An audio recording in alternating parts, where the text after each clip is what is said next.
And welcome to another Tales from the Dark Side. I'm not even set up. This is what I'm going to say. What my intro was bad last time. Thursday was crazy. People are just pouring their drinks. We're trying to get on time. We are really, really trying to get on time. Hey, I know some people were kind of like, this is a throwaway episode. I don't believe so. You'll hear my opinion about it in a little bit. Let's introduce ourselves. The man himself coming up with all the toy knowledge. If you haven't checked out a very Star Wars specific toy show that he has, go down below, check it out. We have the link there. Pete, say what's up. What's going on, everybody? Now, in the corner, diagonally around from me, Solo Wookie. Solo, MCM was crazy last night. I think that's why I'm running behind. Jen always talks about how I don't cry about things. I was laughing so hard last night, I was crying. Link below, check it out. There's tears coming out of my eye. Not appropriate for children, by the way. If your kids are in the room, do not turn on MCM. It's a little bit more of an adult late night program. Solo, tell them what's up. Hey, everybody. Good to see you. And finally, speaking of her, Jen from Comic Book Women, you guys have got a big show on Tuesday. Don't miss it, 9 o'clock. Great interview from Why Here's coming down. I'm really excited for you guys. Jen? Hey, everyone. There you go. We are missing Leaky Trooper. He is, he's redoing some armor. Apparently, he ran into Boba Fett, and they shattered it like plastic PVC piping. So he won't be back till next week. Next week, by the way, a big show. We got some things planned. Watch the IG. We'll try to keep you posted, stuff like that. We're going to try to change around the schedule a little bit because it's going to be a little bit longer than our normal shows. Because, our normal shows are 30 minutes, right? We stick to that 30-minute hard.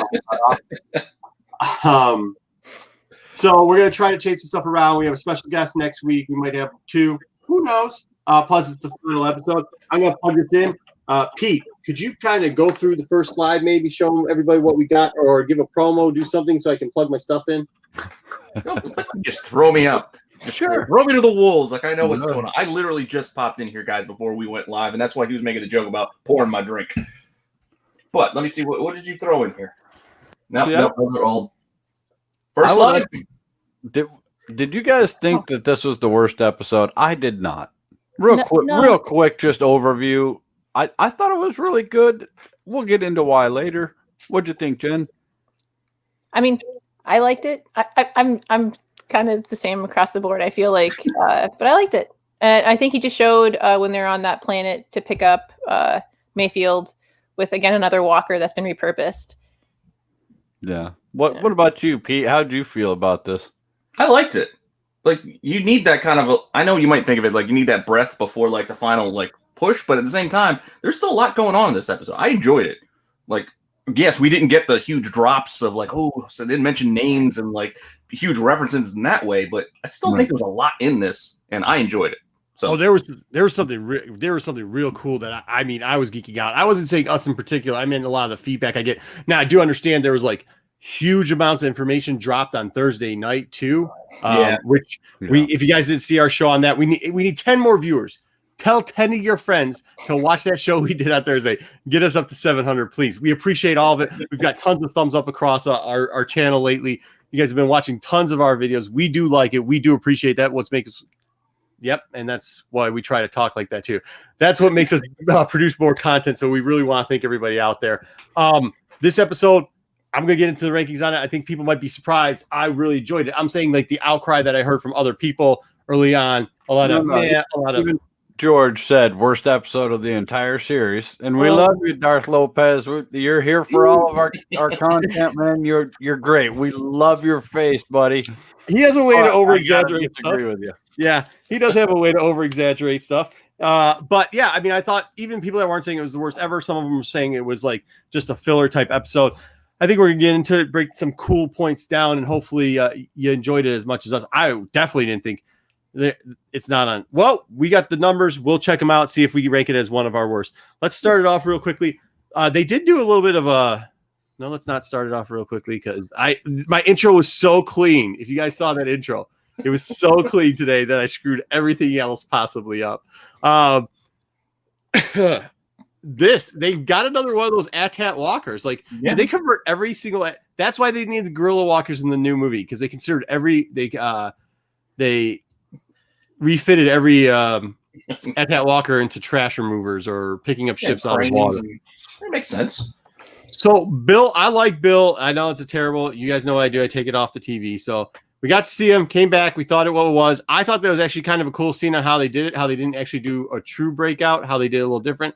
I was disappointed because I did think there was some points of humor they could have made if the girlfriend did end up showing up there. But this was pretty funny. I mean, he had dry humor, and he's like, "Oh, well, it's not for you." And quick point, real quickly, the paint job. I think we thought paint jobs were going to come, but did we think it was this? And also added, if it's so easy to paint the armor, why did he show up in front of Darth Vader like this, man? Like, where was the paint kit then? It's a new boba.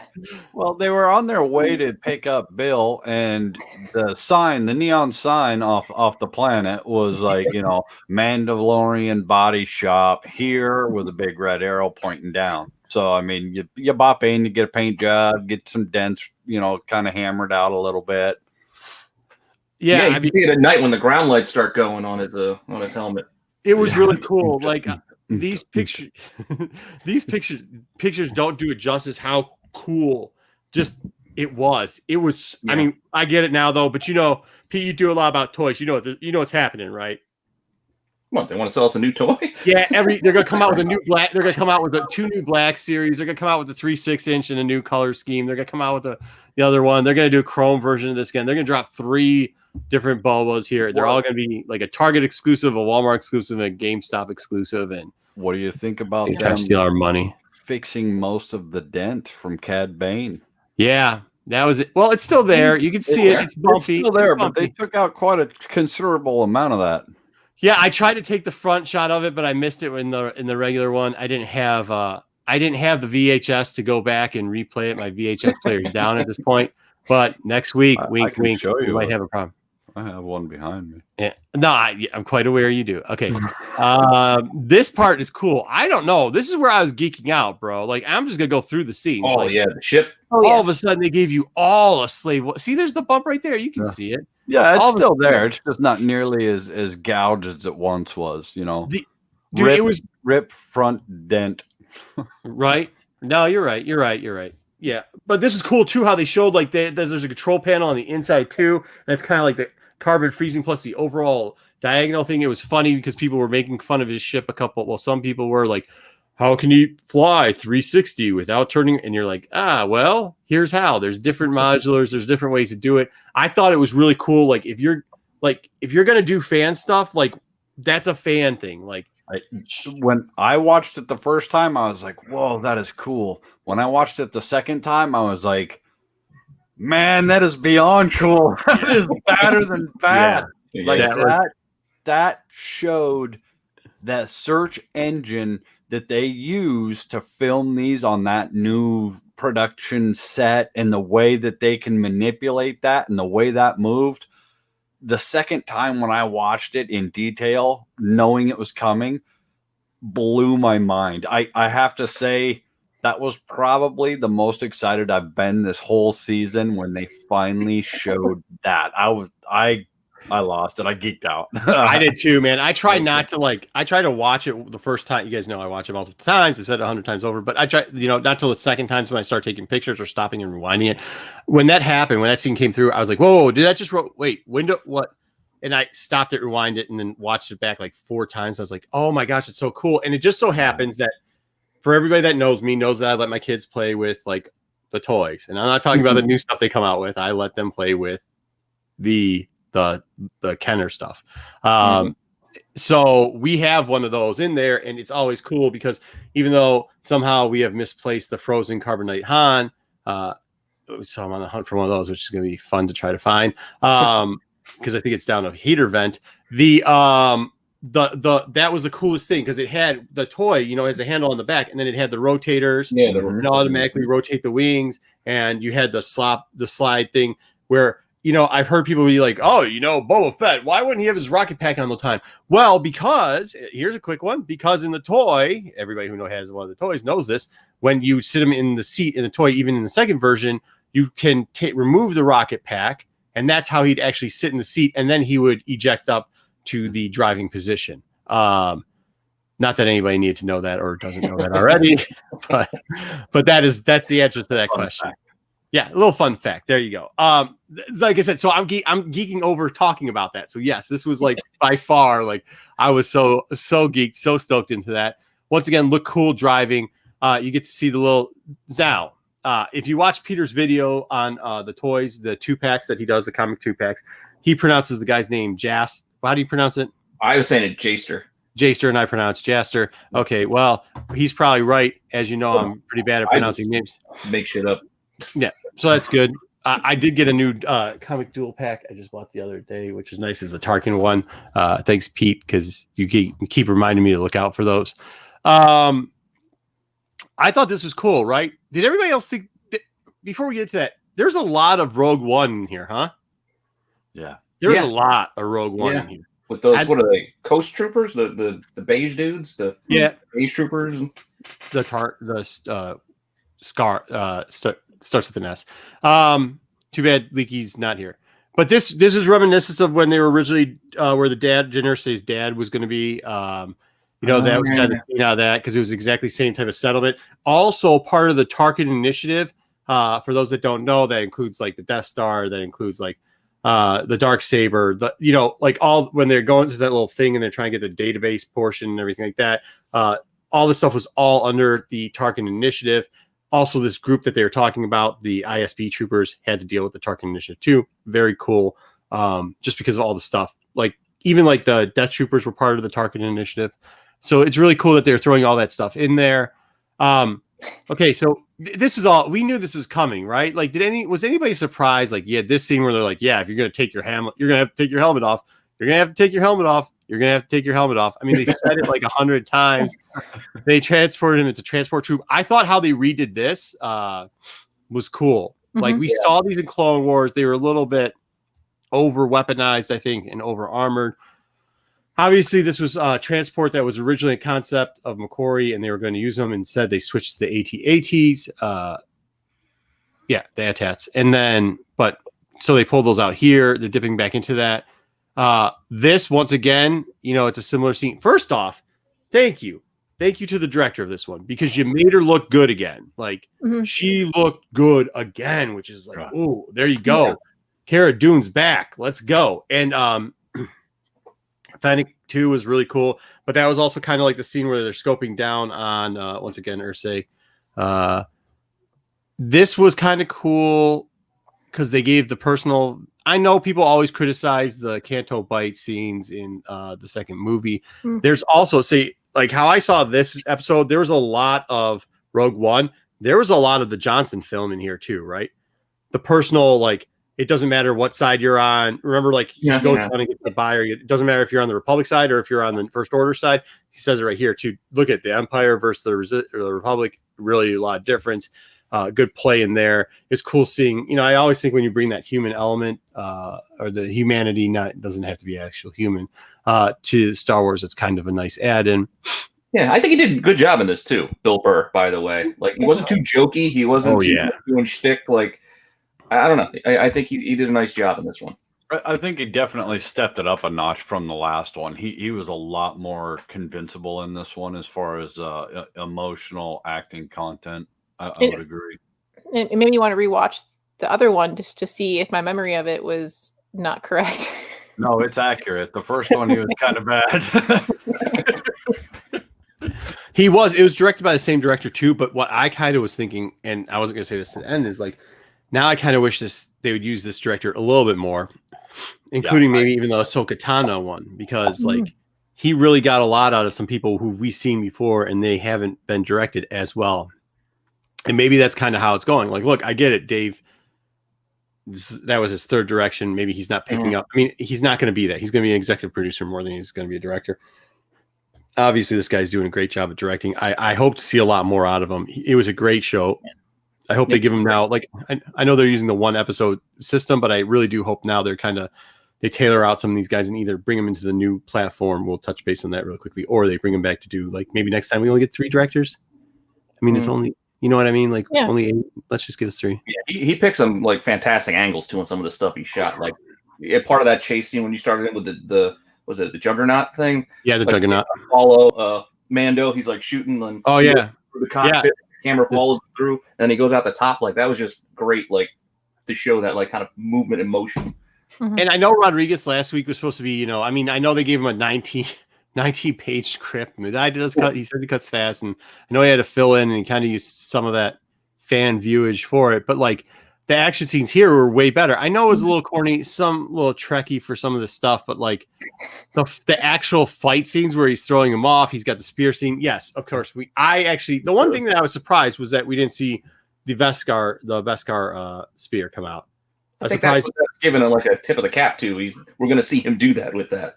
So you're not surprised when he javelin throws that thing into somebody. You go, oh, we've seen him do that before. Yeah, I mean, go ahead, Jen. Sorry. It was just cool to see, like, so we've seen him without the Beskar in the first episode or two, and then he's had the Beskar since then. So to see that, like, he's retained how to fight, but it was funny to see, like, him go to block and it just break off, and then he's like, oh god. But he's still a really good fighter. Like that's where I think it showcased that. But I also think that's like a directing thing, right? The directing and writing thing, because we do know that they're giving them short scripts for this, so they're not really. I mean, honestly, we're not going to get too much into criticize. None of us are in film school. Oh wait, Pete, didn't you do film school? I just minored in it. Yeah. Okay. Well, I mean, all the rest of us are, so we're not going to criticize too much. Like how I have a degree in underwater basket weaving. God dang it. I actually had a lot of degrees for a lot of stuff that probably is irrelevant. Like underwater basket weaving. Yeah, pretty close. There's some pretty embarrassing. Anyways, but no. And Bert asking like, hey, like, what's the rule? Is it your helmet or no one can see your face? Like I really liked like, that was pretty good. Yeah, it was funny, but then also it was like insightful because it like made you think like, hey, what is the rule here? Not the same thing. It also was a lead up, right? So like that was it. I was like, oh, something's gonna happen. I actually thought Bill was gonna die. Like I was like, because I think up to that point when he starts giving him the business and the thing, we're like, oh, the helmet's coming off at this point, at one point or another. And if the helmet comes off, we're gonna hear him pleading, going like, well, I didn't, is it the kind of like using that term again, and I thought they were going to do something cheap like that because in the last couple episodes they have been doing some cheap stuff. You know what I mean? In my opinion, they've been doing some cheap stuff. So I wasn't. Then this happened, and you're like, "Oh, here it comes." And this was really cool because they started talking about ISB officers and everything. You guys skipped over the part where the Empire was the heroes for once. Oh yeah, yeah. I was going to say that. I forgot that. Sorry. My girlfriend looked over and said, "Did they just make the Empire the good guys?" I was like, "Let's take it in." Yeah, I guess they kind of did a little bit. Yeah, those scarf troopers and all. It was kind of cool to see, like Scarf. the whole. Thank you. It's kind of cool to see all the troopers come out and take it down, which was really. I just thought all of it all together was like just great. You know what I mean? Like the whole front to end was like just a beautiful piece of artwork. Yeah, I thought they did an excellent job. Excellent. Yeah, do you think they were pirates or you think they were like insurgents, like the dudes that were attacking? Like they didn't really clarify. I mean, yeah, they said pirates, and then there was a second where I got kind of excited, and then when I saw that they were all the same race, I was like, hang on. I'm like, it seems, and they're blowing it up. They're not steal. If they were going to steal it, then I feel like okay. But the fact they're just blowing it up, I think, I don't know. Oh, yeah. Speaking of pirates, thank you, Marco. Nice. My Hondo. He sent you a Hondo? That's the coolest Benjamin Franklin I've ever seen. That's cool, yeah. It's a Hondo. Yeah, you're welcome. Not a problem. I didn't know I was mute there. I was like, yeah, happy Hondo. Like, but yeah, Merry Christmas, Happy Hondo. And there we go with bad jokes. Furthermore, I thought this was it. The Hondo thing, me and Jen, all of a sudden we text back and forth and we're like, ooh, is Hondo coming? And that's what I thought we were going to see was like a Hondo swoop in or say like, let's get out of here. So sad that we didn't. But I think that was a pirate reference. I do think it might just be like an insurgent. I think it might be kind of like, remember Hera's dad was doing all that stuff on the Berg and running through and they were just kind of free wherever that was supposed to. Because pirates would steal it, you would think, not blow it up. Like they were. Well, I think it was the locals just trying to deter the Empire from continuing to occupy their planet and mine and steal that stuff and guerrilla tactics. All that. Yeah, they were just trying to get them. It's not that they wanted the explosives; they just wanted the Empire gone. They said, "Hey, we don't want you here." And I think that's kind of what they were trying to say and a big part of that, especially like you had mentioned earlier when they were talking, and he's like, it doesn't matter who's here, Empire, Rebels, Insurgent, they want their planet back. Or it could have been something else. It could have been pirates were trying to take it to the. I kind of took an impression that they weren't from there because they showed the people earlier and it looks like a different species. Yeah, they did look pirates. It was pirates coming in trying to sabotage the Empire to drive them out so that they could steal the gas type because that type of stuff, even in like when you go back to watching Rebels and stuff like that, there's a lot of times where they were stealing, the pirates were using the it wasn't Honda's group, but it was the other group that they were using like the weapons, and they were also using those gas things that they could use for the explosion part. So that's kind of how I understood. That's kind of how I took it. I'm reading too far into it. How long before we see a GIF of Captain Jack Sparrow on the back of one of those skiffs, or like in the front of it, and the pirates are headed towards the jug? I'm waiting. It's coming. I've been patrolling and looking, and it's coming. I'm telling you, it's coming. Well, I mean, we have a very talented person doing our thumbnails now, so maybe we could request that they handle that too. There you go. You never know. Thank you again to the person that's doing them. I really do appreciate you doing an excellent job. It's probably too good of quality for this type of show, but I dig it. I thought it was good. Hey, it's good. So yeah, we had that. I thought that was cool. Thanks, Jen, for pulling that back. I mean, obviously I had it loaded and I thought it was kind of cool. I just didn't get a really good shot. The TIE fighter scene coming in was pretty cool too, how they took care of it. And then I completely forgot about TIE fighters, and we'll hit it later why it was important. Then this was a little odd. The TIE fighters flew up like that, and then the two girls are just standing there like with their rifles. And I mean, the TIE fighters fly by. I mean, they all but didn't wave at them like, hi. You know what I mean? Like, but that was one very small error out of the whole thing. Oh, that's right. Solo Wookiee, I thought of you when he had the blaster and then it was empty. I was like, Solo will be happy. Yeah. I was. He wasn't. But okay, and those were, those weren't advanced ties, right? Like those were the original ties for you dorks out there. Those were the original ties, so you could technically shoot through the windows of the original ties because they were meant to be thrown away, like tore away planes, not like the advanced ties that Thrawn later came out with the project in the First Order ended up using in the future movies. A little bit more. They didn't see him because of the side panels, like they couldn't see to the right, so they didn't see him on maybe tunnel vision. I mean, they are big. If you've ever seen a tie, either a tie or advanced, like the model ones that they build, like the ones at celebrations or the ones in the parks, like you could easily be missed realistically. So I wouldn't mark that against them. Still should have done like a little something, just a little. I don't know. Maybe the motion would have attracted. Who? Come on, we're going too far into that. How much could have hit behind Dune? Like. So then we get this. This was pretty good. All of a sudden, it actually started. This is where I think you guys are talking about Bill and his acting chops, right? Like he started to get a little bit more acting chops here, and you saw he wasn't so funny, and he actually looked terrified. I like that because of a lot of the storylines that they do in the novels and other stuff, where the ISB really is like it's like the SS version of Star Wars, right? Like they were the guys that were going out there and taking care of torturous business. Then, of course, you see this happen, and the only problem I had with this is you knew he had to take off his helmet, right? Why would he scan his helmet with? I think he's just hoping, like, maybe if it works, then I don't have to do it. Yeah, like when I try to let my phone do my face scan while I still have the mask on, I figured maybe it'll work. Like, oh, damn, I gotta take it off.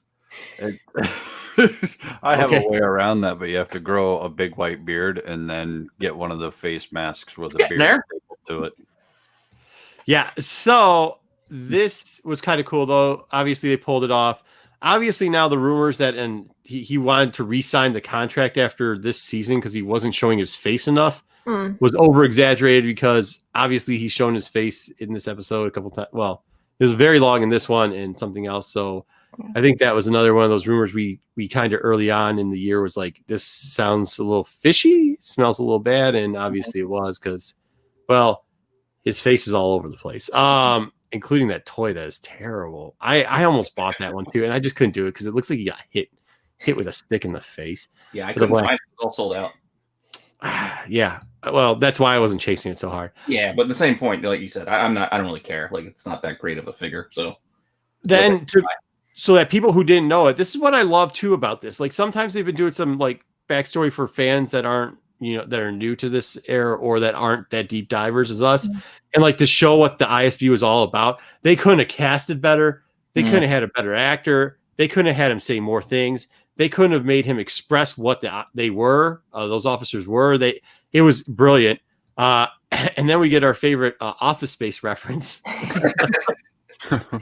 about the TPS reports. Yeah, and there's a text that I'll tell you later what I said after that. But I thought this was all good. The death thing played well, I thought. Did anybody? I mean, it was kind of corny because he wasn't always following it, but I thought it played well. I thought so too. Like, it's off the cuff. Like, he literally has to think of a reason why this guy isn't knowing all these like Empire questions. Like, and I almost for a second thought that Bill Burr, or Mayfield might just like, okay, I'm gone. But the fact that he came and like saved him, like. Oh, there was a bunch of times I thought he was going to betray him and do everything else, and like, especially when he took the helmet off, I was like, oh, now he's got to get in a fight, and that's how he's going to die because like he's got to betray him because he's going to. But whatever. Thanks to Leaky Trooper who's not here. I wish he was because then he could have told us. He's the one that kept telling us it's very important about these TK numbers. Maybe we could have had him decode something. I don't think there's anything in the TK numbers, but that was pretty funny. So we felt like we knew everything about that. Then they sat down and did this. Which was brilliant. It was really cool. It was the great back and forth. I think we all knew what was about to happen. And I'm like, oh, wow. And while I was thinking about, what's going to happen here? I was like, there's a lot of people in there. Well, why wouldn't they just shoot their way in? And I was like, oh my gosh, this it's so good that they didn't take the cheap way out on this. Of course, it'd be easier just for them to come in, throw a bunch of bombs, people die, people shoot in, go out, whatever. But they did it so that they could kind of sneak in, and it played out really well. The second and third watch played even better. They do mention something we've mentioned before in the regular Wednesday Star Wars is about Cinder, Project Cinder. For those that don't know, that is the droid thing that lights up when you give him the blood sample, and the Emperor's face comes up and starts telling you to like burn certain planets or what portion you're supposed to take care of in this thing. And it really was these multiple facet plans that if the Empire ever fell, if Palpatine ever died, you were supposed to just incinerate certain planets. You were supposed to poison like water worlds. You were supposed to take the kamikaze, basically. Yeah, fleet out to the outside realm. Yeah, just go crazy, save something. Well, everybody had a different objective depending on what they're supposed to be able to do. So and that was cool because the Mayfield or Bill Burke portion was the Scorched Earth portion of it, and he actually brought it up. So that's really cool that they're connecting the video games and books to that. Character development wise too, like at this point, because I kept remembering from the prisoner episode, he's kind of like an a-hole. So when he was saying like all these things, I was like, oh, this actually like got to him. He's not pro Empire. Like he kind of hated having to do this. And then that's why you had that weird like look from like Din Djarin was like, please, not right now. Don't do it. No. But like it made me like him more. And then also the acting of Burr just again shown through so brightly in this moment. And was he not so much different than Cara Dune? Like think about it. Remember Cara when we first Cara Dune and Finn and several. We're starting to see they're playing a lot more on the characters of former stormtroopers that are like, I wasn't really down for what they were doing, and I kind of was taking orders and following command. Not that I wanted to, but because I had to. It was the way. Well, I mean, that was like Cara was like the complete opposite. Well, kind of the opposite in the other version. Like, were we really cleaning up, or were we just like playing tit for tat with it? And she got upset with what she was doing. So like, it was really cool to see both sides of it. Like, especially at the end when they start having that one play where, because remember, she was like, "I'll throw you back real quickly." Yeah. Well, he's Empire. And at the end, then at the end, it's like, well, they're actually kind of the same person, right? Well, like, and that's the thing I think in Star Wars, like we see Luke's journey and like the main character, but we never see everyone else who's like living in this universe. Like, it does kind of suck. Like you have occupied planets out there. You have different things that are happening, and it's like, and there's people like that. Who is the guy? The Captain General, the bad guy who he like. You have people, ISP officer guy. Like you have people who like, yeah, the Empire is great, and we're going to do this shitty stuff. So then they need us again, and it's like, well, that's effed up. Like, okay, and then you have people who I think the majority are like, well, this kind of sucks, and if I have to do it, then I guess I have to. But in this moment, I don't have to, and I kind of hate it. Yeah, no, that's really cool. That was really that part was cool. And then this was too. This is when I was like, oh, he's done. Yeah. And he didn't. He's like, I never saw anything, and they took out a couple people. And then you see the redemption part of the story, and that's always Paul. It's like it's always about the redemption. It's all here it is. He's not here to tell us, but yeah, he goes down, blows up the tank. I thought that was kind of cool. That was one thing that I'll get back to too, when I'm talking about the Johnson stuff that they had in there, besides the Canto thing and everything else, was this. They used the quiet. It wasn't 30 seconds of quiet or 10 seconds of quiet. It was like 2 seconds of quiet. Yeah, but they dropped it down there, which was a Clone Wars reference where you use the thing. And then there is Did you notice that they altered the sound just a little bit? Well, they had to. The attention to detail here, you're absolutely right. They had to, because you're in a whole different atmospheric pressure. You're in a whole different, and I thought that really, that extra little bit of detail right there was phenomenal. Like somebody in editing went, wait a minute, guys, let's think about this. Or the director, somebody said, we got to change this a little bit. It's not going to sound exactly the same. And those are the little key moments that I look for that make me go, oh, Oda Lally, that's a good show.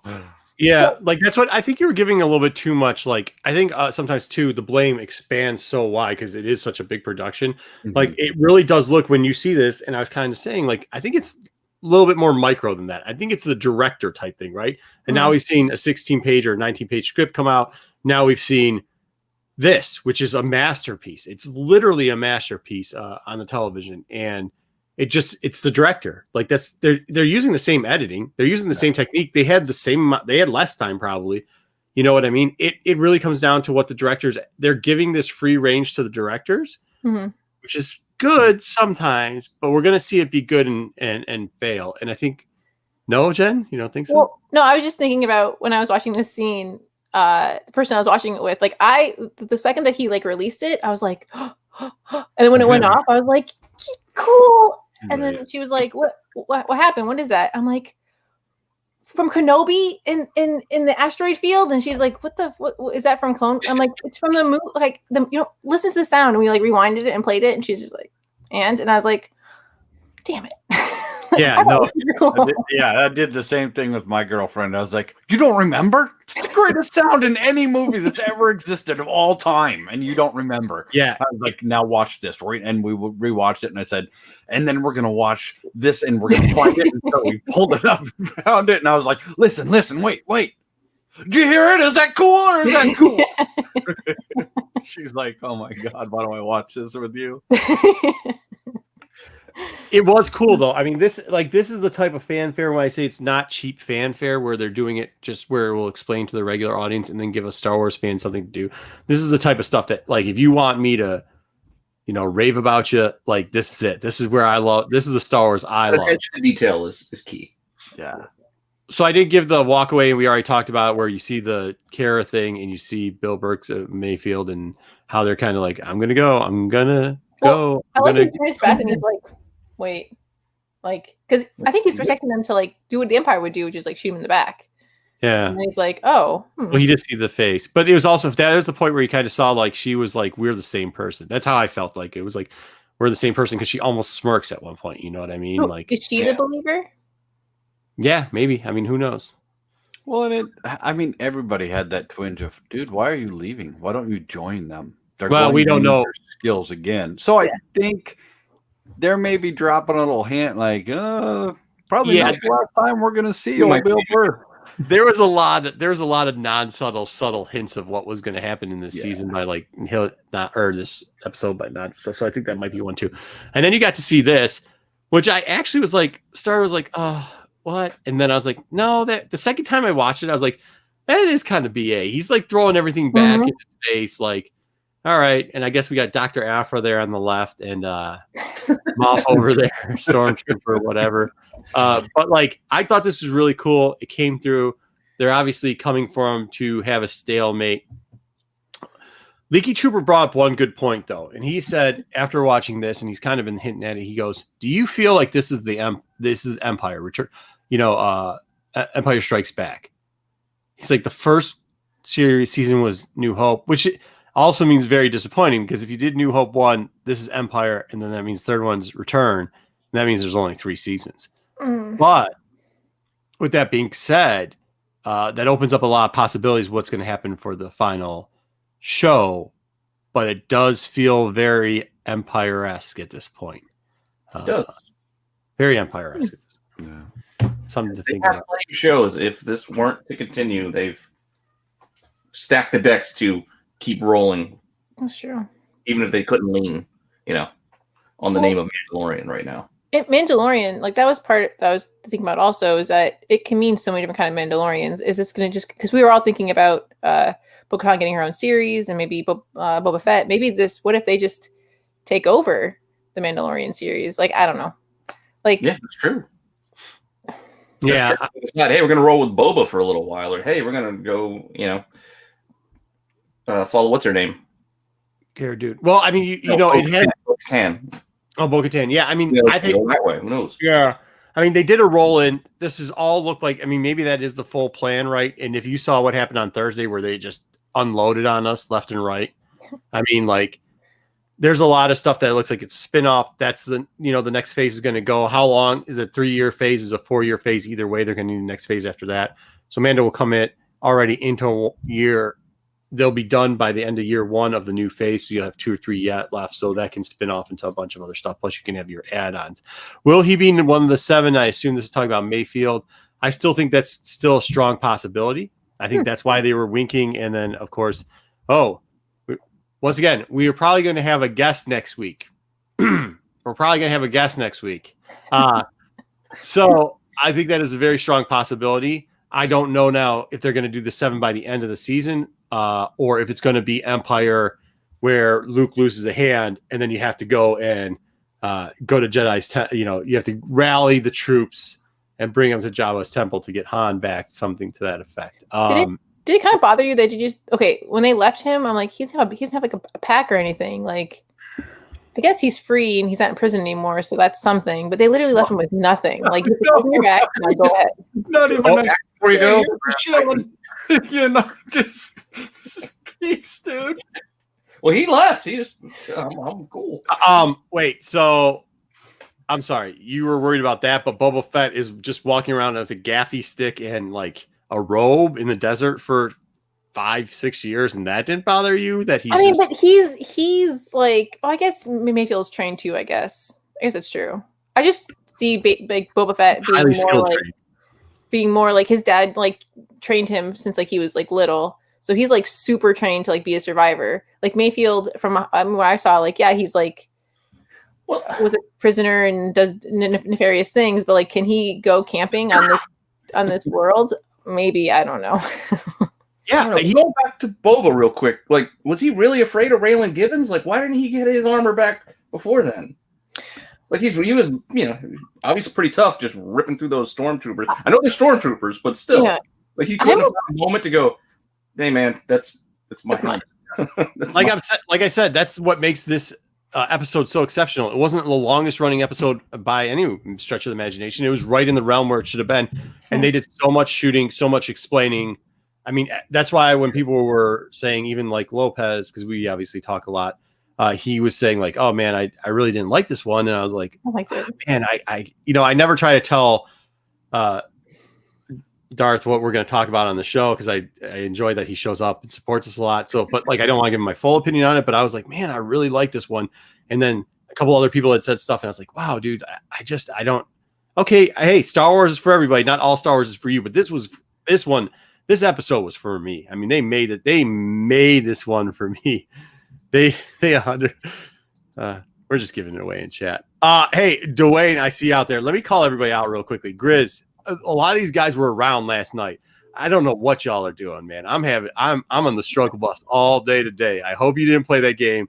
MCM, check it out. If you guys aren't checking that stuff out on the weekend, just tune in for an hour, tune out for an hour, tune in for 3 hours. What did we go? 3.5 hours last night solo. That was crazy.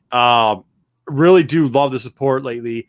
Michael, what's going on? I mean, I've obviously been probably too much on this channel lately, but I'm going to take a little break here during the holidays, at least slow it back up. But before we do, we are going to have, if everything works out as usual, I'm going to mispronounce his name, but my boy Stickbox, we're going to have him out there. Did I get it right? Why don't I ever just call him Comics Are Fun? Like, it's so easy just to call him Comics Are Fun. I've met him. Yeah, I've met. Boy, yeah. Is it Stick Boy? Did I call him Stickbox? Yeah, Stick Boy. Yeah. Okay, Comics Are Fun. All right, here, listen. I know I got the new screen now, so I can actually read it better. As long as the roof doesn't on me. But yeah, so Comics Are Fun. He's going to be joining us next week. We'll have a little bit of fun there. I'm putting together a little bit of a giveaway. Easy, good to see you down there too. Maxwell, always great. You ducked out early last night. Okay. Yeah. You guys stayed through Thursday too. Like, Thursday was great. We had some great round sessions on what we were going to do. If you didn't check that out, do that again. We might break down some of those more. We did last night get into a little bit more of the Rogue Squadron stuff and kind of the X-Wing stuff. And interesting, we talked a little Hera and how Hera and Afra, a lot of people think that they're completely gone because of the stuff and how they might mix back into the mix. So make sure you check that stuff out. He's definitely coming. Right. Good. Thanks, man. I really do appreciate it, Michael. Dwayne, you were killing it last night. He is one of the reasons why you haven't gotten there yet, Jen. I cry last night at a certain point, and this man right here was part of the cry fest. These guys got me to cry last night. Check it out. Shannon, always good to see you. Ready or die. Good. Shooting the officer. Did it? It got him by surprise. Look at that. Like that. I think it was because of the Cinder comment. Like, I think you knew like the Cinder thing if you knew Cinder and then like you knew what was going on. I think really, and I'm about to sneeze, so somebody start talking so they don't have to listen to me. Well, and then it was the fact too that he kind of was like, "Oh, we're gonna do it again," and the stuff that you brought in that truck type, like that we're gonna make the bombs bigger and better, and we're gonna do all these things, and we're gonna like mess up so then they need us again. And I think that's when, like, it was weird to see, like, almost like his PTSD almost like sit there and be like, and then that's why I really love like Din Djarin's face, because he's like, please no, please don't do this, don't do this. And then it's like, no, man, I got to, like, this guy's a D. Yeah, no, yeah, I saw it. Yeah, when Mando was like, why would you do that? Kind of like I was like, man, why are you questioning this? Like, no, get it done. Let's go. But you also have to remember he was kind of sheltered too. Like, I get it. They reference the planet, right? Like, he's like, they're blowing up Alderaan. They blew up Mandalore, which they technically, we don't know. Yeah. I don't think they did. They could have Malachor 5'd it. You know, for all those that don't know what happened with Malachor 5. Originally, Malachor 5, Revan pretty much destroyed the planet. But like, I think there's still a shot of taking back Mandalore. Yeah, Dwayne, right on. I couldn't believe. Oh, Eric's here too. Jeez, man, everybody's here. Yeah, I as much as they did the first time, where everybody's like, "Well, why are they all taking their helmets off?" I can't. The casual new fan, like, now they're really gonna lose it. I hope they understand after the last incident that maybe that isn't so much a thing, and this is something maybe that opens up that he's gonna take it off more. You know, we're gonna have the armor, like. If that's Rook Cast, I'm going to lose it. But we're going to have the armor come into this eventually. You know what I mean? Like, I think they're hinting strongly that she could be coming back. Hopefully it's not next year. There's not enough time left, man. I need a 2-hour show. I need a 6-hour. I need a 6-hour show. Yeah. Hey, I heard they're redoing Shogun. I need Shogun. I need this Shogun version of the last episode of Mandalorian.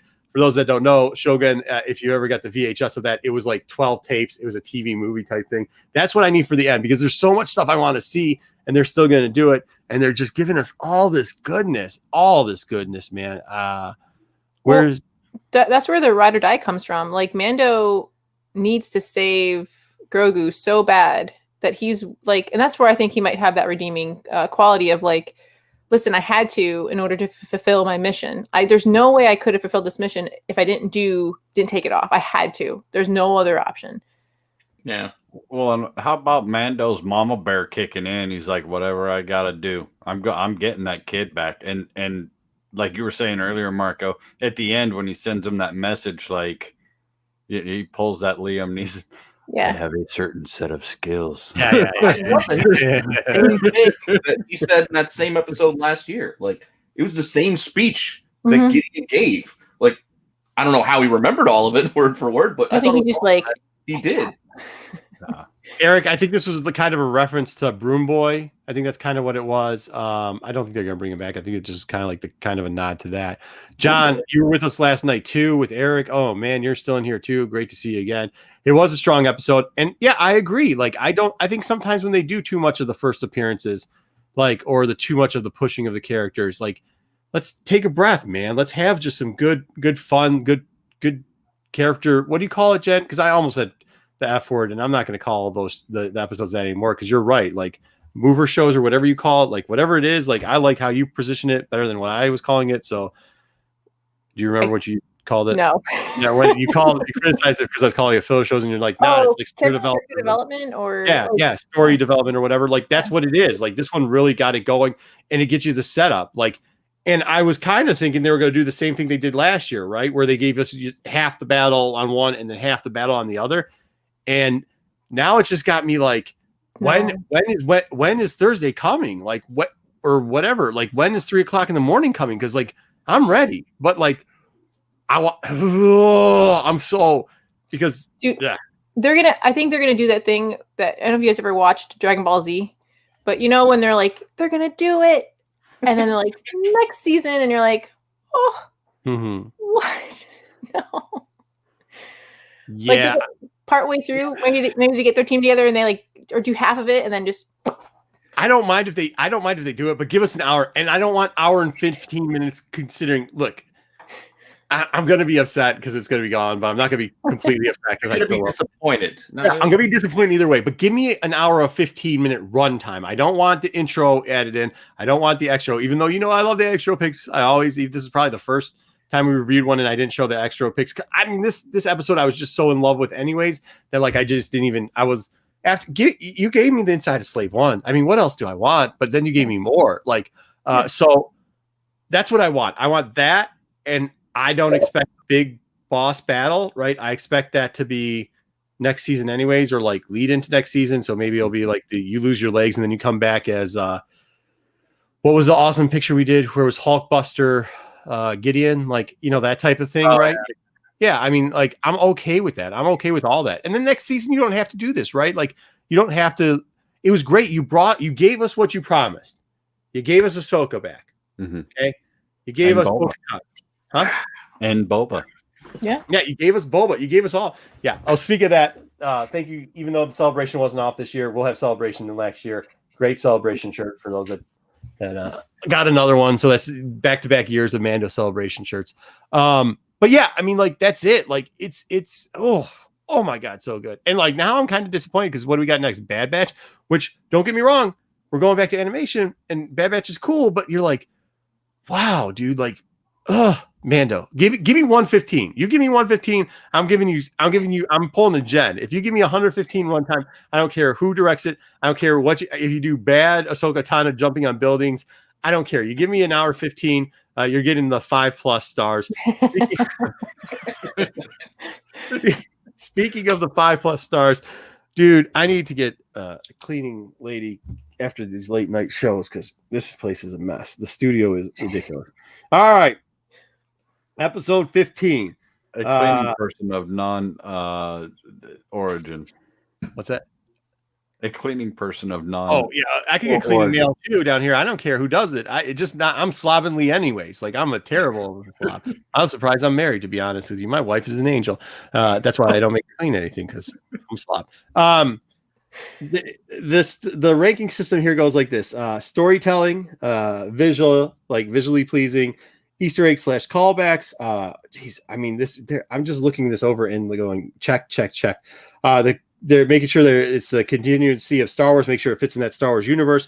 And if you got the Star Wars feel out of this show, Pete, since you are right next to me, we will start with you this week.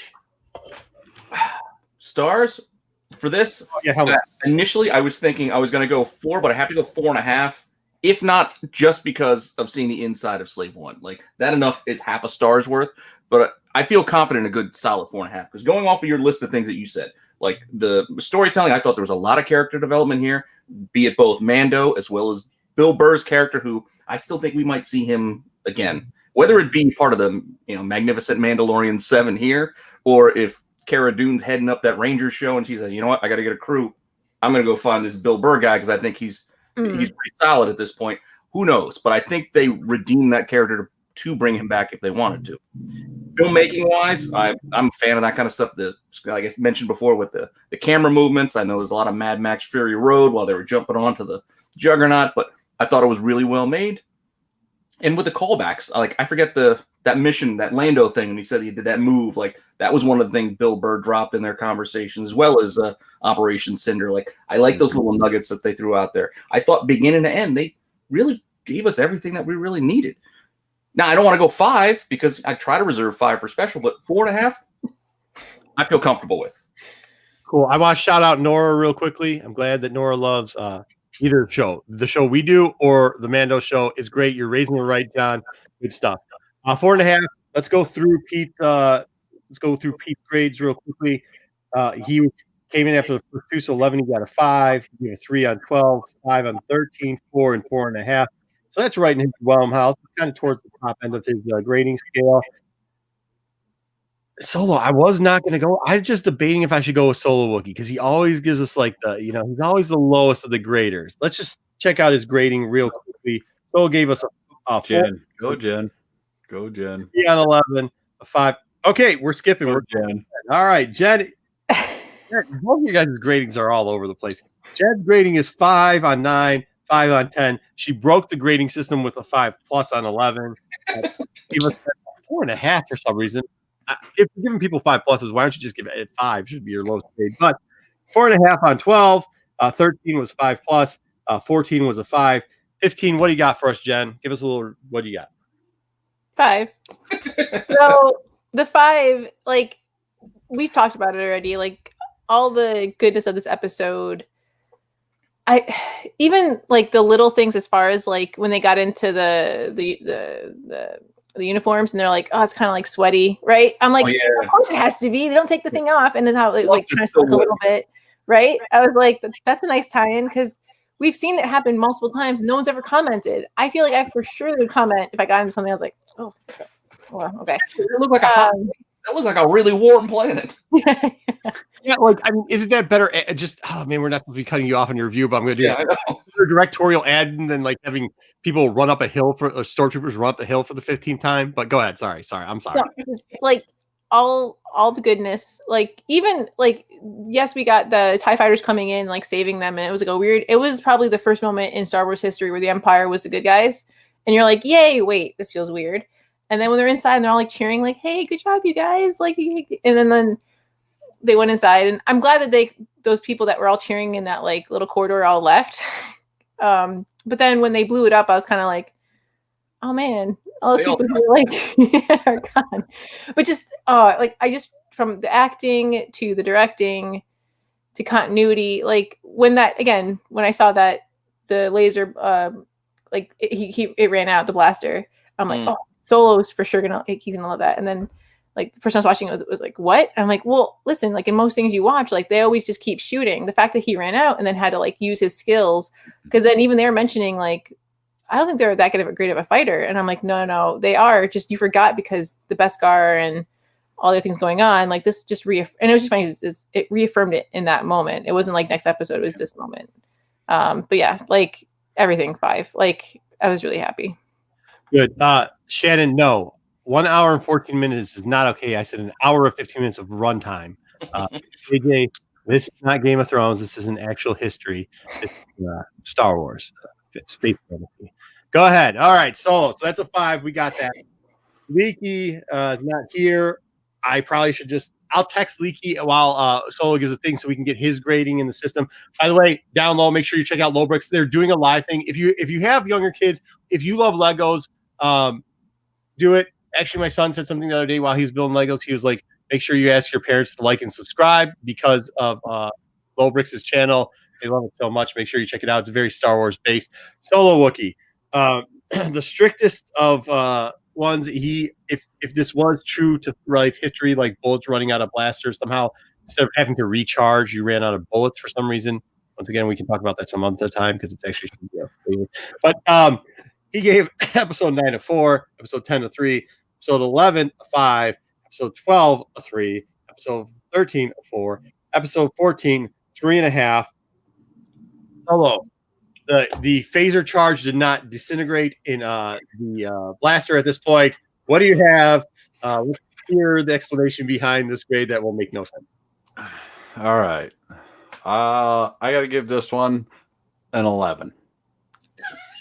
I love this episode. Oh, no, not. No.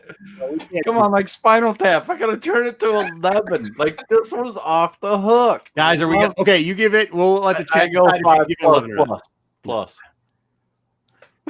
No, it's 11 it is. What the heck is going on? We are falling off the rails with this show. It is off the Okay, rails. so there was some mistakes in this one that I saw, obviously. When the TIE fighters are flying up and they're standing on the rock, I mean, I was kind of like, all right. No, they are stormtroopers. They're, technically they're looking the other way, whatever. I don't understand why you would have that many juggernauts carrying that many explosives that are so detrimental to your, thing that you're doing, quote unquote thing, whatever their plan is. And you have TIE fighters that come out in the last 300 yards of the dash, and you have platoons of stormtroopers sitting in the build, like, whatever. Like, no TIE fighter escort. Anybody else? Anyway, they didn't say, hey, it is what it is. And there was so many other really cool things that they did. The little, just even the most minuscule things that they did that really, really made this episode just over the top for me. And I think for a lot of people, the deep fandom that they showed, the cockpit of Slave One actually turning, that was cinematic beauty. I mean, that was a super geek moment. The depth charge, again, super geek moment. Greatest sound in all of cinematic history, and they finally reused it. I mean, I waited for that sound again in all of the last 3 movies and got nothing. So for them to do it and use that opportunity again, oh man, super geekdom right there. I loved it. The Bill Burr character, to actually see him come out and really show some acting chops. He is not, and Grizz even said it earlier, when you think of Bill Burr, you don't think, ooh, classic trained actor. It's just not what we're used to seeing. And I thought his acting in this one was really good, really showed his capabilities. I thought the director did a great job, had great cinematography and angles, really made everybody look good in everything in this. The little detail of him coming out of the top hatch of the Juggernaut, doing the arm block, and then realizing, oh, I don't have my Beskar, and then having to fight his way out. The gun losing charge and not being able to shoot a blaster bolt. No, you can't say that now. You gotta say run out of bullets, dude. I'm calling you out on that. Run out of bullets. Just so many little perfect little oddities that really played out through the entire thing. The references of Office Space and previous things in games and previous things in books and movies, and just it was packed full, man. I loved it. I thought it was a great episode. They played on your emotions. They played on a lot of excitement and a lot of action through the whole thing. I had no idea how they were going to get out of it. It kind of took me by surprise. I thought they were going to word their way out of it. And he shoots him. And I was like, what are they going to do now? Like, you're in the back room, dude. You're stuck. You've got, 400 troops in the other room, and you just shot the big bird, dude. Like, what are you doing? So I thought it was really cool. 5++++. No, I gave you the 11. That's all right. We all get our own mulligans here. All right. Leaky hasn't gotten back to me yet, but we will add his scoring in there. Hey, Nora, great. Real quickly, what is your favorite character? I really want to know. And I really, really like if you guys, for our last show too, for some of us, if we do have some younglings and stuff like that, we want to submit some pictures, feel free. I will put the email in the bottom. I should really do better with our email, but it's talesfromthedarkside.pdc Anybody knows what it is? Something like that. It's like podcast abbreviated. I'll put down there. Send those in or hit us on the Instagrams. You can find us at Tales from the Dark Side. Pete, let's make an overlay of it so you can just hit a button next time. Yeah, I need that. I'm just such a but send me those. I would really like to do like a collage at the end or something, like a shout out to them. So Nora, please tell your dad what your favorite character is. We'll give you a shout out on that. This is what I'm going to do. I'm going to tell you what my scores are. 5, 4, 5, 3. Okay, 5 on 9. 4, yeah, because when I came back, I was off the hook. 4 on 10, pretty good. 5, okay, got that. 12 was 3. For some reason, 12, we all killed 12. 13 was an asterisk. I moved it down to 3.5. If we all remember last week, we let that play. 14 was a 4. And then this week, I'm going back up. I'm giving it the 5. Look, when he did the TPS reports, and I was like, that's when I knew it was over, because it's like smashing the Xerox or the fax machine, dude. I was like, oh, he's gonna get him. Like, it's done. He's having a mental break at this point. And how that scene, I'm just gonna go that scene, and then I'm gonna run back. And then when you saw him right after he uses the blaster, right? He looks, and you're like, it's that pause. Oh, it's on like Donkey Kong, and boom, and the action was on point. This is the type of action I wanted. You know what I mean? They did the Van Damme portion for Cara Dune, where she gets to have 2 or 3 words per sentence and works it well with the action that she can add in. Bill Burke, look, man, any guy that could get up and roast Philly like he did, you're always gonna get props out of me. But like, to see your acting chops now, like a Grizzled Geek said, absolutely amazing. From beginning to the end, all the stormtroopers they just didn't do regular stormtroopers. The fight scenes look more realistic. The human element that they added into it, the storytelling, it all had wanted me to have more. This is as perfect as an episode as you can get to. They did references that were subtle, which I always like. I don't think you have to just name drop, kind of like John was saying earlier. I'm not a huge fan of like let's throw a name out there real quickly. I do kind of enjoy the back portion of that. So like, I like when they do those little subtle things. And it gets people to go back and look up stuff. So then people could ask questions of people like us on the show or to their friends that are into Star Wars. It gets people like Jen and her friends are having conversations, socially responsible conversations. And they are talking about this. And now Jen gets to, we get out of the back of the comic book stores, and now we are the stars in our own rooms, being able to explain stuff to people. It's a wonderful time. It's a wonderful time for fandom, and it's great that they're having those type of questions. And then it's very inclusive, which I think we need right around now, right? Yeah. Like, it's coming around the holidays. It's good to have everything going off. So I really do. It's a 5. It's a 5. I give it a 5. It's good all the way from the beginning to the end.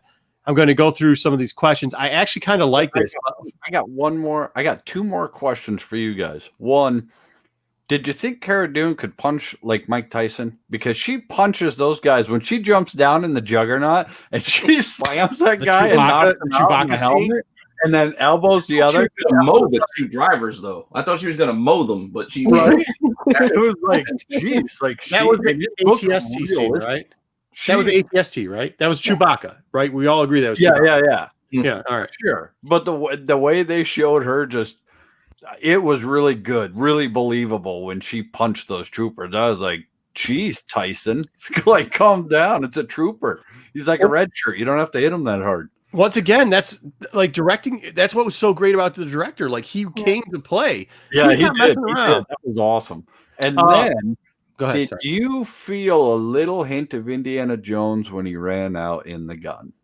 Because my first thought was, here comes the Indiana Jones scene where Indiana Jones, and that's actually a mistake when they were filming Indiana Jones. Harrison Ford had forgot the line. He was supposed to say some stuff, and he goes to, anyway. And I was waiting for it, but it was very similar-esque. I felt, go ahead, Marco. You're mute. Sounds out.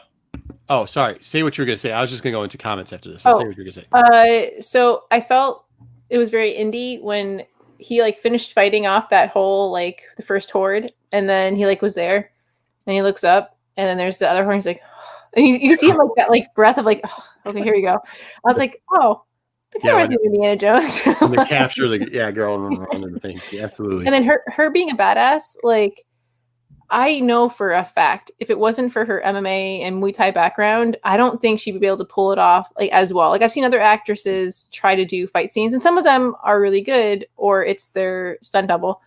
But like with her, like she can pull it off so well. And then, like for me, I just feel also vindicated because she fought at like 145, and I would tell people, I'm like, no man, she's like 160, and they're like, no, what are we talking about? I'm like, she's not. She's cutting down to 145. Like she's a bigger person than that, and they're like, but when I see her, I'm like, God, that's her naturally, like how she's supposed to be, and like, man. What was your fighting weight while you were undefeated MMA fighter?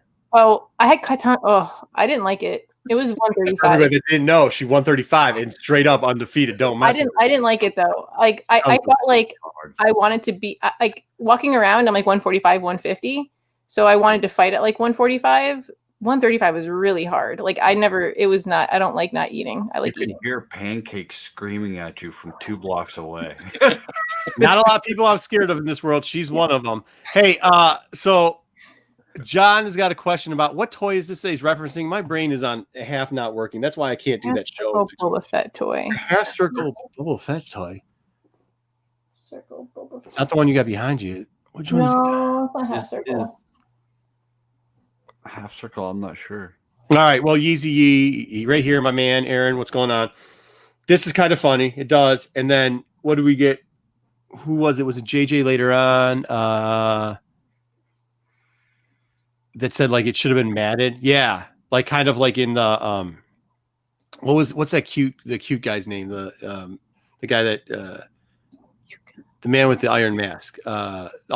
Everybody loves him. DiCaprio, that guy. Yeah. Man, an iron mask. That's where you pull out a man in the iron mask is where you go with Leo. Well, that's what they're referencing was the man in the iron mask, aren't they? Yeah.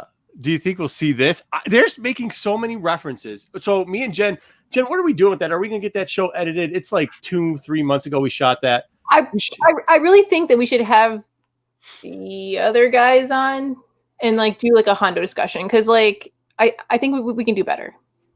We can always do better. I think we have Hondo. But yeah, so we did a Hondo thing, and I thought it was pretty good. Do that John Wayne movie, sure. All right, man. I love John Wayne. Oh boy, he's 160. He's like 160.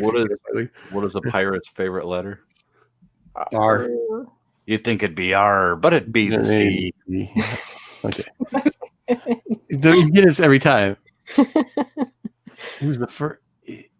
Is that the first wave Bobo with the half moon base?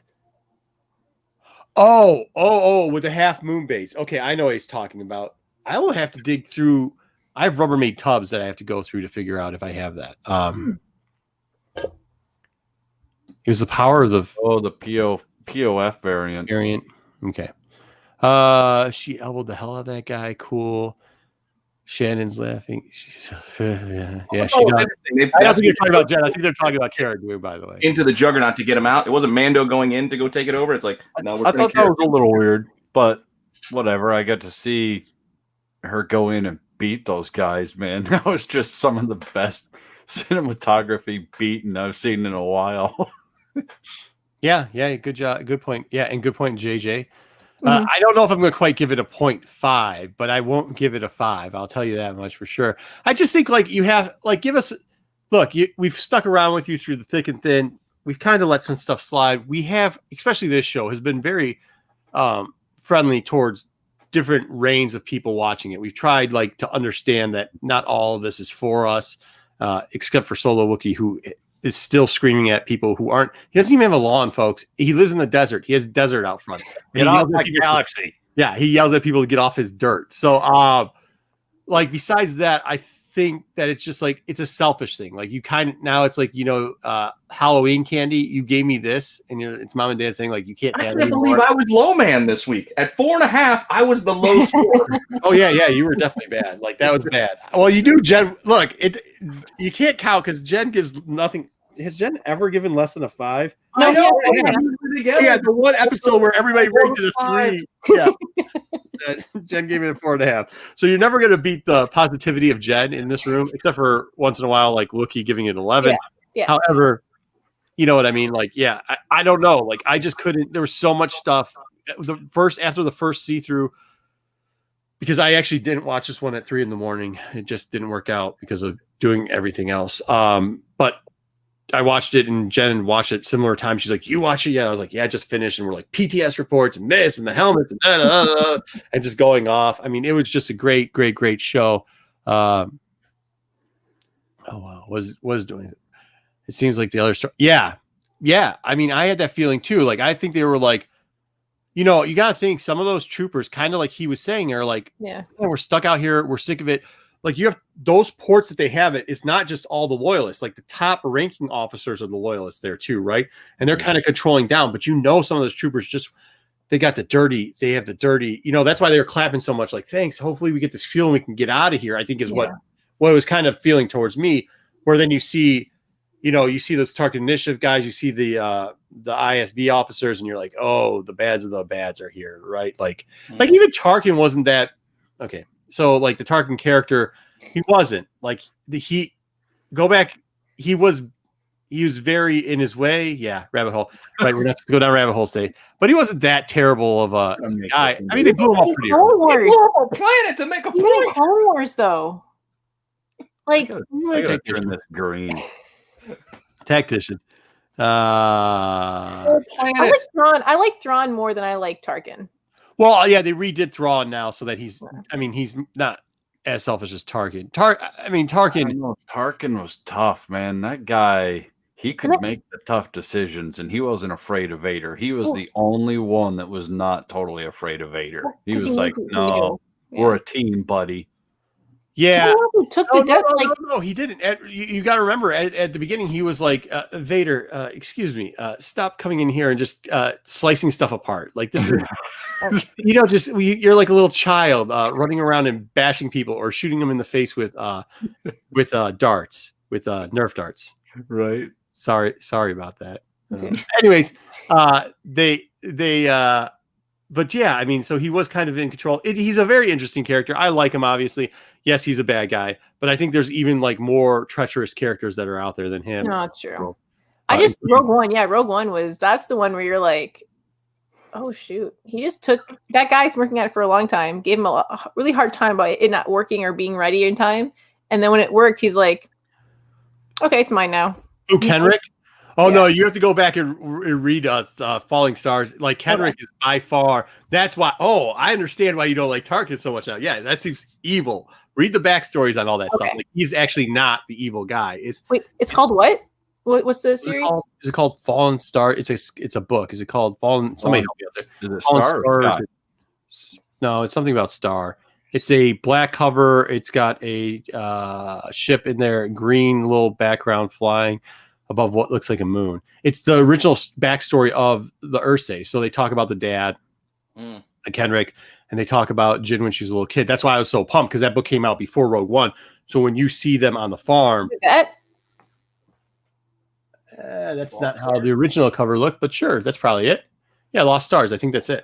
They change covers all the time. Sure. Okay. So yeah, it is Lost Stars. Maxwell's saying Lost Stars. That's the Ursay when these younger book. Yeah. And it's cool because then I walked into the theater. I was like, "Oh!" I did. So I didn't. You know me. I don't talk in theater, but I was like, "Don't know." Nice. Wait, nudge. Say no more. I'm sorry. You guys got to talk while I'm trying to read. I didn't see. What about the Poe Dameron reference in the concept art? I didn't see that. Oh. It's one of the last concept things, because I said it the first time my wife and I watched it, and then I rewatched it again today, and she's like, "What are you talking about?" I was like, "Well, wait, through the credits, I'll point it out when we see it." And then I showed her. She's like, "Oh yeah, it does kind of look like Poe Dameron. It's like on the skiff. It's like one of the art, whatever they drew it. It looks like Poe Dameron. Yeah, it's not a blue alien. I think I know which one you're talking about. It's near the very end. It's one of the last ones. Comics are fun. I don't think so. He actually did. At one point, he did say, "Hey, Vader, guess what? Tarkin's in charge, and you have to follow what he says." Actually, a couple times. So, the Poe Dameron reference and concept. All that makes much more sense when you think of Hayden Christensen under that helmet as opposed to not knowing what's under that helmet. Of getting that, no, you're not in charge. Leaky gave it a 4.5, by the way. So we have gotten all those. Guys, we are going to come back with a great episode. Watch the IG. We're going to try to get the thumbnail up early. So if you guys make sure you are getting the notifications, just in case we change times, we're going to try to discuss about changing times next so that we can go longer. I want to have a huge chat next week. I want to have people in there. I want to do a big send off because these are going to end. We're going to take a little break and then we'll still have the Wednesday show. Don't get me wrong. We'll still have the Wednesday show, which will be moving. Actually, Wednesday, we're going to do Thrawn on Wednesday. That's our last Wednesday show. We're moving that to Thursday. We're going to do all types of stuff. So, Solo, make sure you tell them what to do so that they know what to do so they can follow us wherever we're at. Please go over and force push that like and subscribe button. And then go over and saber strike that bell so you can be alarmed because we're changing days. Next Wednesday is our last day, so then we'll be changing it up and going to Thursday. But if you hit that saber strike that bell, guess what? You'll be notified and you don't have to worry about it. And that's how that new Galaxy stuff works. Then you'll know. These are the greatest voices and the greatest chat and the greatest fans this side of the galaxy. And we can all get together and chat Star Wars. We can. Real quickly. No, I just want to remember, everybody, check out the Tuesday show. It's going to be great. Go back, watch Pete's thing on comic. These are comic, just so you guys know. I'll show you one right here. These are those comic 2-packs we were talking about. They come with 2 figures. They come with a comic in the background. Make sure you check out. Pete really breaks that down. Good stuff. Next week, make sure you're in the chat. I don't know how we're going to do it, but we might be playing Santa Claus. So y'all should come back and watch that. Tell your friends. Gives you more chances. Make sure you're commenting down there. Are we shooting for a Magnificent 7? We are. Do you think we're going to get set? Hey, I just want to run through people. Kev, good to see you. I know you got late. Grizz, great. JJ, everybody else we already mentioned. Comics are fun. John, D, all the other Johns, Dwayne, everybody else. Great. Gonzo. Who? We gotta go. Gonzo. Oh, Gonzo. Hey, Gonzo. Gonzo. Was there JJ. And we know you're listening, Lopez, on the rewind. Yeah, Lopez is there too. Kev. Oh, did you see my undies? I wasn't wearing Star Wars undies today. I do have them. I'll wear them next week. I am wearing Star Wars socks though. I'm wearing hold on, I'll pull my sock out. I have the matching dad, son, Darth Vader. Actually, my son, Darth. I am your father, and my daughter and son has one that says I am your daughter and I am your son. And it's Luke and Leia. So yes, I do wear lots of Star Wars stuff at all points in time. There you go. Thank you. Thank you for loving my legs. So please, everybody, don't forget to check out the rest of the shows on the channel. Later tonight, there is the Vintage Voyage, which is always a fun classic dive into Golden Age. Check those out, man. Those covers are fun to see. Monday, we do have the update, and some of the reports that they go through are super fun to watch, and they go back and do a little comparison. I think they're comparing a couple of books from some old books. Don't quote me on that, but I think market report. On the market report, they're comparing some timeline books. Okay, cool. Rumor had it. Please make sure and check out Jen and the Girls on Tuesday. Please check out the new Wednesday Modern Play. Modern Comic. There's so many. I get so many good stuff. All right, Mondays are our keynote show. That's the Tales from the Flip Side show. That covers all your stuff. There's the market report by Nico, Dino, and all those guys. The guys have been around forever. They'll do it, Brian. On Tuesday, we have Jen. We have Lucy. We got Comic Book Women. They have a special guest today. Or they have a special guest. We're kind of not. Are we saying who it is? Because I don't. Yeah. We are. Okay, good. So make sure you check that out. She does great things. I think that's going to be excellent. Plus, they do a lot of pop culture fun stuff. Wednesday, we are going to have our last show in the evening. It's going to be Thrawn. After that, I think we're moving to an FOC show. Not us. Well, I think I'm going to help out with that show for a little bit, but that's neither here nor there. In the morning time, they are now dropping Modern Playbook in the morning. Check those guys out at Modern Playbook. You may hear some interesting stuff there and get you ready to go to your comic shops for that day. Thursday, come check us out on Thursdays. We're going to move to Thursdays. Yeah, we're going to move to Thursdays because it's an open day. Then Fridays, we have the top 10 coming at you live. It's always good. The top 10's really hot. Is it top 10 or the hot 10? Because it's hot either way. 10. And then Saturday you have MCM, one of the funnest shows of all time. Make sure you're scanning those Q codes. Make sure you're playing and drinking along with them. It's great. It may make you cry like it make me cry. And then Sundays we have Vintage Voyage with Ben C from CBSI and my personal friend John. Real great guys. They make me jealous of the covers, and then they make me jealous that I can't show off the covers that I have that they're talking about. It's a great show. It drops a ton of knowledge, and they've really done a great job with that. And please remember to go over and check out Peter and hit his alarm, because you never know when he's going to drop a new toy segment. And man, those things are sweet. I try to shoot for Tuesday, but life gets in the way. So you know what we're doing this week? In the afternoons. Hey, do you know what we're doing this week? Do you know what you're doing? I'm doing Kenner Superpowers this week because everybody's talking Marvel, everybody's talking Star Wars. You know what? I'm shifting gears. I'm gonna give DC some love and go with some superpowers. God, man, I just and don't go broke because I know we all are trying not to because we're all buying all this type of stuff. Have fun out there. Be safe. Everybody was great having you. I'm gonna look. My intro was great. I'm burning time to try to do my extra. Let's see if I can get this one. All right, wait, we still got. Please go over to Bird City Comics and check them out. And logo DARKSHDE. SHD. You're just saying letters now. SHD for 15% off. There it is. It is E. DARKSHDE. And let them know that you love their products because we all do. Please check out Comic Book Barricade. Use code FLIPSIDE for 10% off all of their products. And they have the new card stopper out, which is awesome, along with the Comic Barricade XL and regular size Comic Barricade to prevent and fight all those deadly spine ticks. Tuesdays at 6 p.m. Pacific Standard for Comic Book Women. Please, there's a great interview coming this Wednesday. Please stop by and check out Four Color Creations and see all of his incredible stuff. We're breaking this map down. We're breaking this map down on Wednesday. Whatever this toilet bowl is, we're breaking it down. We're breaking the map down. Creations. Nice. Four Color. Look at that. I'm taking us out of here. We're gone. Everybody, we're out. We're out. Wait, Spec Club. Wait, give me out. How did I do the end thing?